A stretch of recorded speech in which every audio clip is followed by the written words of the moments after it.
नमस्कार दोस्तों, आप सभी का फिर से एक बार स्वागत है हमारे साथ इस एग्जाम एजुकेशन के प्लेटफॉर्म पे। और आज हम बात करने जा रहे हैं एरर इन मेजरमेंट्स के बारे में, जिससे जुड़ा हुआ कोई ना कोई क्वेश्चन कॉम्पिटिटिव एग्जाम में आने का बहुत ज़्यादा प्रोबेबिलिटी रहता है। तो हम एरर इन मेजरमेंट्स को समझने के लिए सबसे पहले समझते हैं कि least count, accuracy and precision क्या होता है। लीस्ट काउंट को हम लोग हिंदी में बोलते हैं अल्पतमांक, एक्यूरेसी को बोलते हैं यथार्थता और प्रिसीजन को बोलते हैं हम लोग परिशुद्धता। तो सबसे पहले हम लोग देख लेते हैं कि लीस्ट काउंट क्या है। इसको लीस्ट काउंट को लीस्ट काउंट, जिसको हम लोग हिंदी में क्या बोलते हैं, अल्पतमांक बोलते हैं। तो लीस्ट काउंट को समझने के लिए सबसे पहले हम लोग एक स्केल बना लेते हैं। क्या बना लेते हैं? एक स्केल बना लेते हैं, नॉर्मल स्केल, जिसको हम लोग मीटर स्केल वगैरह बोलते हैं। उसमें हम लोग कम ही चीजें लेते हैं।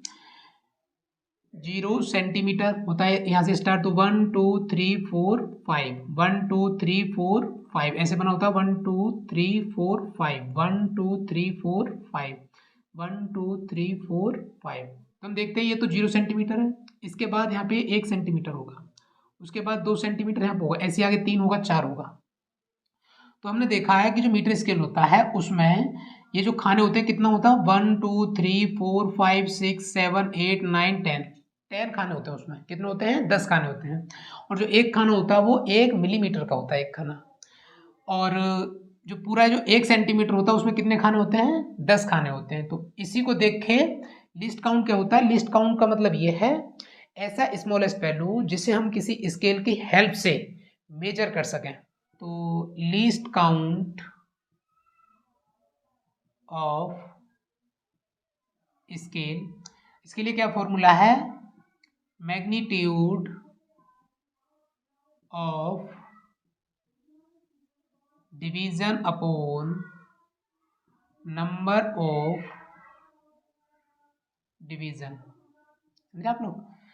तो लीस्ट काउंट निकालने के लिए क्या फॉर्मूला है? Magnitude of division upon number of division. तो मैग्नीट्यूड ऑफ डिवीजन कितना है? जैसे मान लो आप लोग लिस्ट काउंट कितने का देख रहे हो, जैसे 1 सेंटीमीटर, 2 सेंटीमीटर, 3 सेंटीमीटर, 4 सेंटीमीटर, कितने का भी देख लो, कितने भी ले लो आप लोग। और अपर उसमें आपको देखना नीचे ऐसे कि कितने डिवीजन है उसमें से। जैसे 1 सेंटीमीटर में कितने? 10 है, 1 2 3 4 5 6 7 8 9 10। ऐसे ही जो 2 सेंटीमीटर देखो तो उसमें 20 हो जाएंगे। काउंट 2 सेंटीमीटर तक देख लेते हैं, तो कितना हो जाएगा? 2 सेंटीमीटर अपॉन, अब 2 सेंटीमीटर तक इसमें कितने नंबर ऑफ डिवीजन है, कितने खाने इसमें? तो 20 हैं। तो 2 से 20 कैंसिल आउट हुआ तो कितना हो गया? 10। तो least count is equal to कितना हो जाएगा? 1/10। अगर 1/10 को सॉल्व आउट करेंगे तो हम लोग कितना आ जाएगा? 0.1 सेंटीमीटर। और 0.1 सेंटीमीटर को हम लोग क्या बोलते हैं? 1 मिलीमीटर भी बोलते हैं। तो ये जो मीटर स्केल है इसका जो लीस्ट काउंट आया है वो कितना आ गया है? 1 मिलीमीटर या फिर 0.1 सेंटीमीटर। तो हम यहाँ से ऐसे कह सकते हैं कि इस स्केल की हेल्प से हम लोग कम से कम जो स्मॉलेस्ट वैल्यू है कितना, 0.1 सेंटीमीटर तक की वैल्यू को मेजर कर सकते हैं। कर तो आगे भी सकते हैं, मतलब सबसे कम मेजरेबल वैल्यू जो इसमें है वो कितना है? 0.1 सेंटीमीटर है। जैसे आप ये देखो, जैसे ये कोई रोड है और इस रोड का जो लेंथ है मान लो वो है 2.32 सेंटीमीटर है। समझ गए आप लोग? तो अगर आप इस स्केल की हेल्प से देखेंगे तो 2.3 कहाँ पड़ेगा? वो यहाँ पे पड़ेगा, नहीं पड़ेगा 2.3। अब उसके बाद है 2.32, तो जस्ट इससे आगे का जो नंबर है वो 2.4 हो जाएगा। तो आप उसके बीच में देखेंगे और फिर उसको एवरेज से बोलने लग जाएंगे, ऐसे बोलने लग जाएंगे कि 2.35 बोलने लग जाए, 2.36 बोलने लग जाए, 2.37 बोलने लग जाए। तो इसका मतलब है कि यहाँ पे एरर आ जाएगा इसमें। तो आप जो ठीक ठीक वैल्यू देखना चाह रहे हो उसमें 2.3 तक तो काउंट कर सकते हो, लेकिन उसके आगे जाते ही आप लोगों के इसमें एरर आ जाएगा, क्योंकि पॉइंट के बाद ये जो मीटर स्केल है पॉइंट के बाद केवल एक अंक तक तो वैल्यू को ठीक ठीक काउंट कर रहा है। और उसके बाद जैसे ही अंक बढ़ रहे हैं, पॉइंट के बाद देख रहे हैं 2 अंक हुए इसमें, जैसे 2.3 को काउंट कर लेगा। जैसे यहाँ पे देख रहे हैं आप लोग, जैसे 1.2 इससे काउंट करा लो, 1.3 करा लो, 1.4 ठीक ठाक हो जाएगा। इसके आगे जो जैसे 2.3 2.3 है, 2.4, फिर इसके अलावा जितने भी हैं, कुल मिला के बात है कि पॉइंट के बाद जो एक अंक आ रहा है वहां तक तो वैल्यू ठीक ठीक काउंट हो सकती है, लेकिन उसके आगे जैसे हम लोग जैसे 3 2 आ गया, 3 5 आ गया, 3 6 7 आ गया, तो उन वैल्यूज को काउंट करने में यहाँ पे क्या हो जाएगा? एरर आ जाएगा। समझ गए आप लोग? तो स्केल की हेल्प से हम लोग जो स्मॉलेस्ट मेजरेबल वैल्यू है वो कितना है, 0.1 सेंटीमीटर या फिर 1 मिलीमीटर है। तो इससे आगे के भी कुछ स्केल होते हैं, जैसे मान लो अगर वर्नियर कैलिपर्स से हम लोग देखना चाहें तो किससे, जो वर्नियर कैलिपर्स का लीस्ट काउंट देखना चाहें तो हम लोग least count of vernier caliper. तो जो वर्नियर कैलिपर स्केल होता है, अगर जैसे हमने इसका लीस्ट काउंट निकाला है, अगर ऐसे ही उसका लीस्ट काउंट निकालें तो उसका लीस्ट काउंट आता है 0.01 सेंटीमीटर आता है, इसका वर्नियर कैलिपर का। इसके अलावा हम लोग स्क्रू गेज का भी देखें, जैसे least count of screw gauge, ये जो एक स्केल होता है, अगर इसका लिस्ट काउंट देखें तो इसका लिस्ट काउंट आता है 0.001 सेंटीमीटर आता है।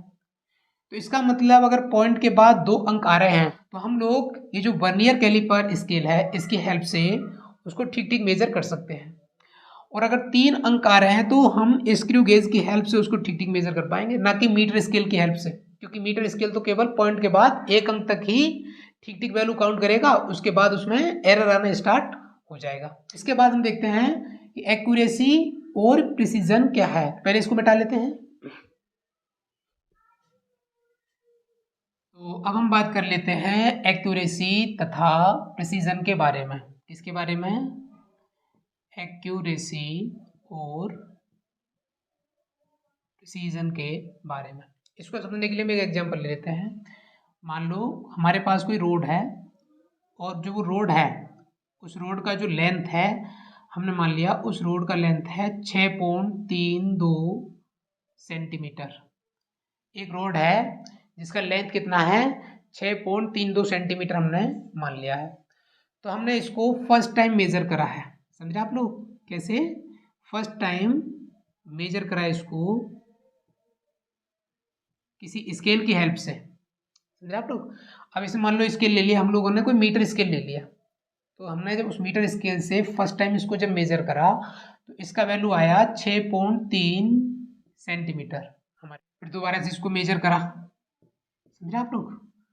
अब दोबारा से मेजर करा था, स्केल कोई और ले लिया जैसे वर्नियर कैलिपर वगैरह, तो हमारे पास जब वैल्यू आया इसका 6.29 सेंटीमीटर। फिर थर्ड टाइम भी कर लिए लो किसी और स्केल की हेल्प से, थर्ड टाइम करा तो इसका वैल्यू आया 6.293 सेंटीमीटर। तो हमने ये जो हमारे पास जो रॉड था जिसका एक्चुअल जो लेंथ था कितना था 6.32 सेंटीमीटर था, और हमने फर्स्ट टाइम जब किसी मीटर स्केल की हेल्प से जब इसको मेजर करा तो हमारे पास आया इसका लेंथ 6.3 सेंटीमीटर आया। और सेकंड टाइम जब वर्नियर कैलिपर से करा तो कितना आया 6.29 सेंटीमीटर आया। उसके अलावा जब थर्ड टाइम करा तो कितना है 6.293 सेंटीमीटर आया। तो सभी टाइम पे अलग अलग वैल्यूज आया है। तो इसका मतलब हम इसमें कैसे देखें कि इसका एक्यूरेट वैल्यू वो कौन सा है और जो प्रीसाइज वैल्यू वो कौन सा है। इसका हम लोग अगर प्रीसाइज वैल्यू देखें और एक्यूरेट वैल्यू देखें तो कौन कौन सी हो जाएंगी। सबसे पहले देख लेते हैं इसका एक्यूरेट वैल्यू कौन सा है। एक्यूरेट वैल्यू का मतलब है, एक्यूरेट वैल्यू वो वैल्यू होगी हम जिस फिजिकल क्वांटिटी का मेजरमेंट कर रहे हैं उसका जो एक्चुअल वैल्यू है उसके जो नियरेस्ट होगी। तो इसका जो एक्चुअल वैल्यू है 6.32 है, तो 6.32 के सबसे ज़्यादा जो नियरेस्ट वैल्यू कौन सा है 6.3 है। आप देखोगे 6.22 है तो ये इसका इतना नियरेस्ट नहीं है, और ना ही 6.293 इतना नियरेस्ट है, बट ये जो 6.3 जो है ये इसके क्या है नियरेस्ट है। तो इसका जो एक्यूरेट वैल्यू होगा वो कितना हो जाएगा 6.3 सेंटीमीटर।